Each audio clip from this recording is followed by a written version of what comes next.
மன்னர் செண்பக பாண்டியனுக்கு ஒரு பெரும் பிரச்சனையிலே பெருத்த சந்தேகம் ஏற்பட்டுள்ளது. அதை உடனடியாக தீர்த்து வைப்போருக்கு 1000 பொற்காசுகள் நன்கொடையாக வழங்கப்படும். சந்தேகத்தை நிவர்த்திக்கும் திறமை உள்ளவர்கள் விவரத்தை கூறி வேந்தரிடம் பரிசை பெறலாம். இது அரச கட்டளை. 1000 பொற்காசுகள். ஐயோ, 1000 பார்த்துருக்கீங்களா? கேள்விப்பட்டதே இல்லையே. ஆமா, அவருடைய சந்தேகம் என்ன? அதை என்னால தீர்த்து முடியுமா? உங்களுக்கு அதெல்லாம் விவரம் தெரியுமா? அது தெரிந்தால் அந்த பரிசு தொகையை நானே அடைந்து விடுவேனே. சிரிப்பு. 1000 பொற்காசு கட்டா சும்மா விட்டுருவீங்களா? அதானே, அது தெரிஞ்சா நீ ஏன் இவ்வளவு உயரத்துல தண்டோரா போட்டுட்டு இருக்க? பரிசு தொகை எவ்வளவு? 1000 பொற்காசுகள். ஐயோ, நான் என்ன பண்ணுவேன்? யார கேட்பேன்? சொக்கா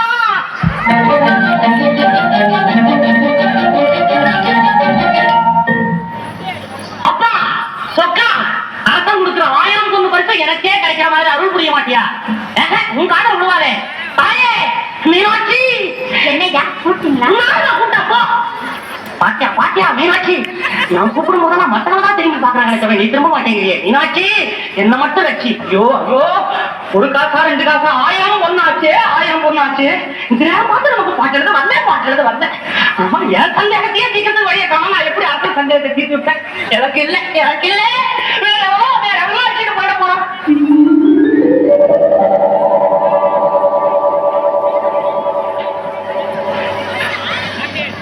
ஐயா, புலவரை யார் யாரு அழைத்தது நான் தான். ஏன் அழைச்சீங்க? யாருங்க நீங்க? சொற்சுவை பொருட்சுவை அனைத்தும் கூட்டி சுந்தர தமிழினிலே பாட்டு செய்து செந்தமிழ் கலிபாடும் புலவன். நீங்க வசதி உள்ள புலவர் மாதிரி தெரியுது. நீர் என்ன விட்டானே அனல் மூச்சு, அதுல இருந்தே தெரியலையா என் நிலைமை? வேலுங்க உள்ள.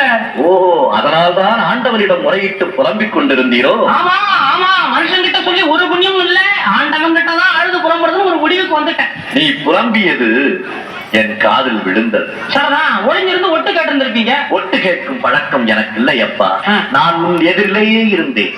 ஓஹோ, சரி, நான் கண்ணை மூடிட்டு சாமி கும்பிடும் போது முன்னாடி வந்து நின்றுப்பீங்க, நான் பார்த்திருக்க மாட்டேன்.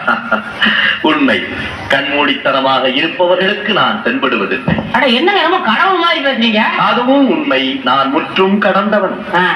கொஞ்சம் போச்சனா நான் தாண்டா கடவுள் விழுந்து கும்பிடுன்னு சொல்லுவீங்க போட்டிருக்க. அதுவும் உண்மை, கடவுள் உன்னிலும் இருக்கிறார், என்னிலும் இருக்கிறார். பார்க்குமிடமெங்கும் ஒரு நீக்க வர நிறைகின்ற பரிபூரணானந்தமே என்று பாடியவனும் உன்னை போல் ஒருவன் தானே. பாண்டியன் சந்தேகத்தை தீர்க்கும் பாட்டு உனக்கு கிடைத்துவிட்டால் பரிசத்தனை உனக்கு கிடைக்கும் அல்லவா? ஐயோ, அந்த பாட்டு மாத்திரம் எனக்கு தெரிஞ்சது. அடுத்த கணம் என் கையில 1000 பவுன் பரிசு. கவலைப்படாதே, அந்த பாட்டை நான் உனக்கு தருகிறேன். பாட்டை நீங்க தரீங்களா? வேண்டியதுதான். உங்க பாட்டை கொண்டு போய் ஏன் பாட்டுன்னு சொல்லிக்குவா? ஏற்கனவே சொந்தமா எழுதுற பாட்டியே கண்ணாபின்னு பேசுறாங்க. கொஞ்சம் வசன நடையா எழுதுற, இருந்தாலும் போலவன்னு ஒத்துக்கிட்டு இருக்காங்க. அதையும் கெடுக்கலான்னு பாக்குறீங்களா? பரவாயில்லை. திருடலாங்கிறியா? உனக்கு பரிசு வேண்டுமா இல்லையா? வேணுமே. உங்களுக்கு வேண்டாமா? வேண்டாம். சத்தியமா? நிச்சயமா? உண்மையா? ரொம்ப பேர் பணம் வேணாம் சொல்லுவாங்க, நான் பாத்துருக்கேன்ல. இப்ப எனக்கு பொருளின் மீது பற்றில்லை அப்பா. 10 தானே மனமதி இத்தனை நடந்தது. நல்லா நடிக்கிறீங்க. நாடகத்தையே நடத்துபவன் நடிக்க முடியுமா அப்பா?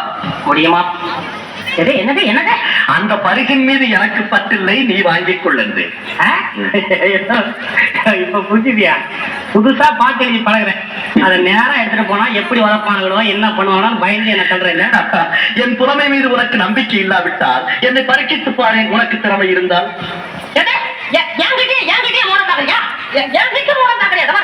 பார்வைக்கு சுமாரா இருக்கலாம், ஆனா என் புலமை பத்தி உனக்கு தெரியாது. கேள்விகளை நீ கேட்கிறாயா அல்லது நான் கேட்கட்டுமா? நீ கேட்காத, நானே கேட்கிறேன். எனக்கு கேட்கதான் தெரியும். கேளும். கேளும். பிரிக்க முடியாதது என்னவோ தமிழும் சுவையும், பிரிய கூடாதது எதுகையும் மோனையும், சேர்ந்தே இருப்பது வறுமையும் புல. கோழைதான் எனக்கு வேண்டாம்.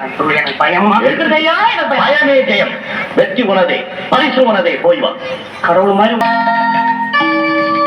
பார்வேந்தே, என்னை பார்வேந்தே. பாட்டுடன் வந்திருக்கும் தர்மியின் வணக்கம். வருக புலவரே, வருக. படிச்சு நீ யாருக்கும் கொடுத்துள்ளியே? இல்லை, உமது புலமை வாழ்வாங்கு வாழ்ந்து வையத்துள் நிலை கட்டு எமது சந்தேகத்தை தீர்க்கும் பாட்டை ஏற்றி வந்திருக்கிறீரா? நானே தான் ஏற்றி வந்திருக்கிறேன். எங்கே பாட்டை கூறு, படித்து விடுகிறேன் மன்னா. பொங்குதே வாழ்க்கை அன்சிறை தும்பி காமம் செப்பாது கண்டது மொழிமோ கூட்டிங்களா படியும் படியும் பயிரியது தெளிய நட்பின் மயிலிய செறிய சரிவை கூந்தலின் அறியவும் உழவோ நீ அறியும் பூவே அவ்வளவுதான். ஆஹா ஆஹா அருமையான பாட்டு. என் ஐயப்பாட்டை நீக்கும் அற்புதமான கருத்துக்கள், ஆழ்ந்த சொற்கள், தீர்ந்தது சந்தேகம். அமைச்சரே சொற்களை எடுத்துவார் போடும். மன்னா ஐயோ 1000 பொண்ணு சொக்கா நான் எதிர்பார்க்கவே இல்லை. வளர இதோ 1000 பொற்காட்டு போடும். மன்னா சற்று பொருங்கள். புலவரே இப்படி வருகிறீரா? பைசை வாங்கி கொண்டு பேச வருகிறேன். அதற்குள் என்னையா அவசரம்? போடு. அதில் தான் பிரச்சனை இருக்கிறது. இப்படி வா வந்து என்னையா பிரச்சனை? இப்பாட்டை இயற்றியது நீர்தானே? சரிதான். இங்கே அரசருக்குத்தான் சந்தேகம் என்று நினைத்தேன். ஆனால் இங்குள்ள அனைவருக்கும் அப்படித்தானா? மகிழிய செறிய இதைவிட ஒரு புலவன் வேற என்ன எழுத முடியும்? தயவு செய்து நாம் கேட்ட கேள்விக்கு பதில் கூறும். தயவு செய்து உங்கள் கேள்விதான் என்ன, அதை சொல்லும். இப்பாட்டு உம்முடையதுதானே? பின்ன மண்டபத்தில் யாராவது எழுதி கொடுத்து அதையா நான் வாங்கிட்டு வந்திருக்கிறேன். என்னுடையதான் ஐயா. அப்படியானால் அதற்கு விளக்கம் கூறி பிறகு நீர் பரிசை பெற்று செல்லலாமே. போங்கப்பா, அரசருக்கே வழங்கி விட்டது. இடையில் நீர் என்ன? நான் ரொம்ப கஷ்டப்படுகிறேன். இடையில் இவர் வேறு கேள்விகள் கேட்கிறார். உமது பாட்டில் பிழை இருக்கிறது. இருந்தால் என்ன? எதற்கு சொல்கிறேன்? சரி சொல்லிய எவ்வளவு பிழை இருக்கிறதோ அதற்கு தகுந்தபடி பரிசில் குறைத்துக் கொள்ளுங்களேன். தர்மியே, சரியான பாட்டிற்கு எமது மன்னவர் பரிசளிக்கிறார் என்றால் அதை பார்த்து சந்தோஷப்படும் முதல் மனிதன் நான் தான். ஆனால் அதே சமயத்தில் இறையனாரும் எம்பெருமான் முருகவேலும் அகத்தியரும் கட்டிக்காத்த தமிழ் சங்கத்திலே பிழையான ஒரு பாட்டுக்கு பாண்டியன் பரிசளிக்கிறார் என்றால் அதை கண்டு வருத்தப்படுபவனும் அடியேன் தான். ஓஹோ, இங்க எல்லாமே நீர்தானா? கொங்குதேர் வாழ்க்கை நல்ல பாட்டுங்க. வேடிக்கைக்கு இது இடமல்ல. சரிதான். விளக்கம் கூறி வெகுமதியை தாம் பெற்று செல்லலாம். பெரியவர விளக்கணத்தை விஷயம் தெரியாம ஏன் உயிரை வாங்குறீங்க? உயர்வான தமிழ் பாட்டுக்கு சபையிலே குற்றம் கூறியவன் எவன்?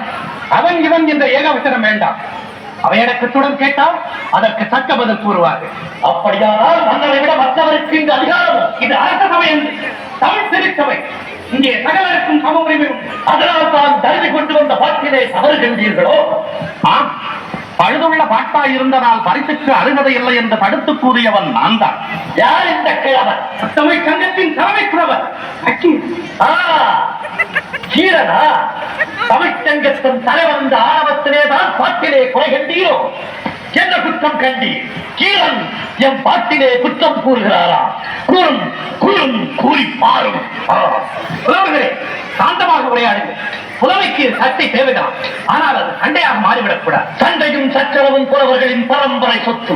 அதை மாற்ற யாராலும் இயலாது. பொறுத்துப்பார். அக்கிரரே, எமது பாட்டின் எங்கு குற்றம் கண்டி? சொச்சுவையிலா அல்லது பொருட்சுவையிலா? சொல்லி குற்றமில்லை, இருந்தாலும் அது மன்னிக்கப்படலாம். பொருளித்தான் குற்றம் இருக்கிறது. என்ன குற்றம்? எங்கே நீர் இயற்றிய செய்யுளை சொல்லும். பொங்குடைய வாழ்க்கை அன்கரை தும்பி காமம் செப்பாது கண்டது முடிவோ? பயிரியது கழிய நட்பின் மயிலிய செறிய சரிவு கூந்தலின் அறியவும் உழவோ நீ அறியும் பூவே. இதுதான் எமது செய்யுள். உமது செய்யுளின் கருத்து தலைவன் தலையின் காதலின் மெய்மறந்து அவரது கூந்தலில் வரும் நறுமணத்தை புகழ்ந்து வண்டை நோக்கி பாடுவதாக செய்யுள் அமைத்திருக்கிறேன். அந்த செய்யுளின் உட்கருத்து மலர்களிடத்தே உள்ள மலர்ந்த பொடிகளை ஆராய்ந்து கொண்டிருக்கும் தும்பியினத்தைச் சேர்ந்த உயர்ந்த ஜாதி வண்டை, நீ கண்ட மலர்களில் இம்மங்கையின் கூந்தலை விட அதிக மனமுள்ள மலரும் உண்டோ என்று கேட்பதை போல் எழுதியிருக்கு. இப்பாட்டிலிருந்து எமது மன்னருக்கு தாங்கள் கூறும் முடிவும் புரியவில்லை. பெண்களுக்கு இயற்கையிலேயே கூந்தலின் மனம் உண்டு என்பதுதான் எமது தீர்ப்பு. ஒரு காலம் இருக்க முடியாது. வாசனாதி திரவியங்களை பூசிக்கொள்வதனாலும் தொடர்ந்து மலர்களை சூடிக்கொள்வதனாலும் தான் ஒரு பெண்ணின் கூந்தலுக்கு மனம் இருக்க முடியுமே தவிர பிறப்பிலிருந்தே வெறும் கூந்தலுக்கு இயற்கையில் மனம் உண்டு என்பதை ஒரு காலம் ஒப்புக்கொள்ள முடியாது. உத்தம ஜாதி பெண்களுக்கு கூட இயற்கையில் கூந்தலின் மனம் கிடையாது. கப்பு கரசிகளாய் விளங்கும் பெண்களுக்கு கூட செயற்கையில் என்று இயற்கையில் கூந்தலுக்கு மனம் ஒரு காலம் இருக்க முடியாது. தேவலோக பெண்களுக்கு 14 லோகத்தில் உள்ள பெண்களுக்கும் அப்படித்தான். மக்களை இயக்கம் நாக்கிலிருந்து உதவுகிறாரே பாரதி, அவளுக்கும் அதே நிலைதானோ? கலைவன் என்ன?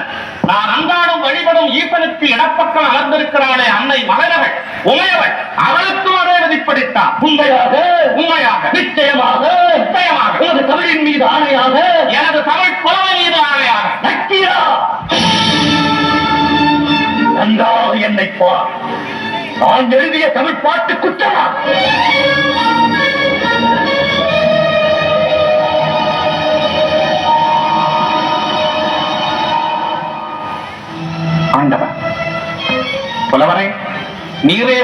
முதல்வன் முதல்வனாயும் ஆகுக.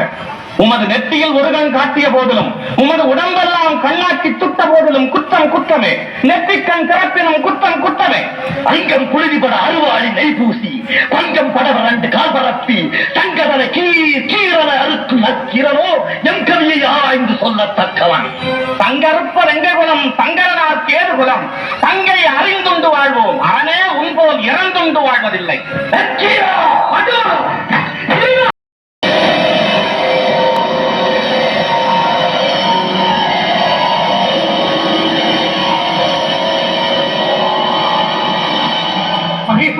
பரம்பொருளை தென்னாடுடைய சிவனை எந்நாட்டோருக்கு இறைவனே மதுரை என்பதின் முதல்வனை எங்கள் பிழையை வகிக்க வேண்டும்.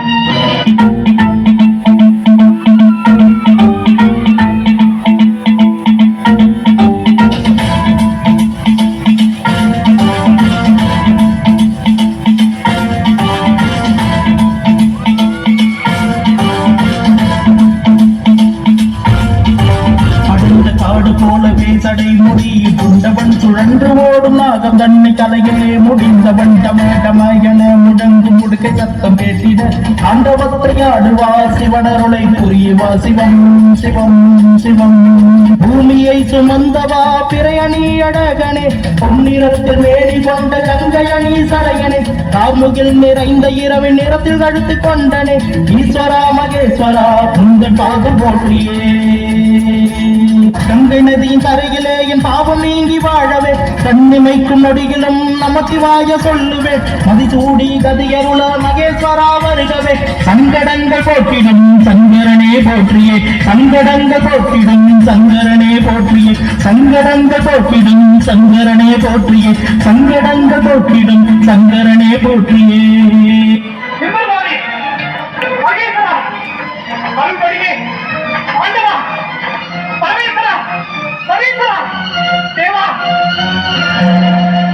கண்பகப்பாண்டியனே அறியாமல் எதிராக செய்த நக்கீரனை மன்னித்தருள வேண்டும். தலைமையான பிரபலை தமிழ்ச்சங்கத்திற்கு தந்தருள வேண்டும். பரம்பொருளை திறம்பெடுத்து பாண்டியன் வேண்டுகோளுக்கு செவிசாய்க்க வேண்டும். பாண்டிய மன்னா திறமில்லை எமக்கு வேதனையை விட்டு எமது விளையாட்டுகளில் இதுவும் ஒன்று. இப்பொறியின் வெப்பம் தாழாது பற்றாமரை குளத்தில் வீழ்ந்து கிடக்கும் தலைமை புலவன் நலமுடன் வருவார். நக்கீரா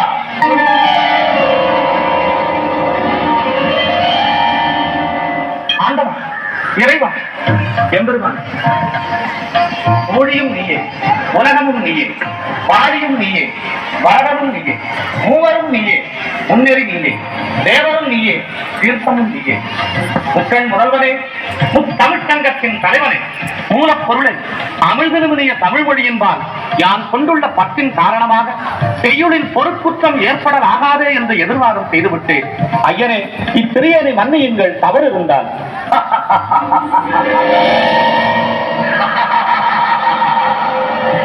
நக்கீரனே நின் தமிழோடு விளையாடவே யாம் வந்தோம். வந்திருப்பது இறையென்றறிந்தும் நெற்றிக் கண்ணை திறப்பினும் குற்றம் குற்றமே என்று வாதாடிய நின் தமிழ் திறமைக்கு எமது வாழ்வு. வாழ்க நின் தமிழ் கொள்ளும். ஆண்டவர் புறங்குருடே மன்னவர் தயவு செய்து தாங்கள் அறிவித்தபடி 1000 பொற்காசுகளை தருவிக்கே கொடுக்க வேண்டும் என்று பணிவுடன் கேட்டுக்கொள்கிறேன்.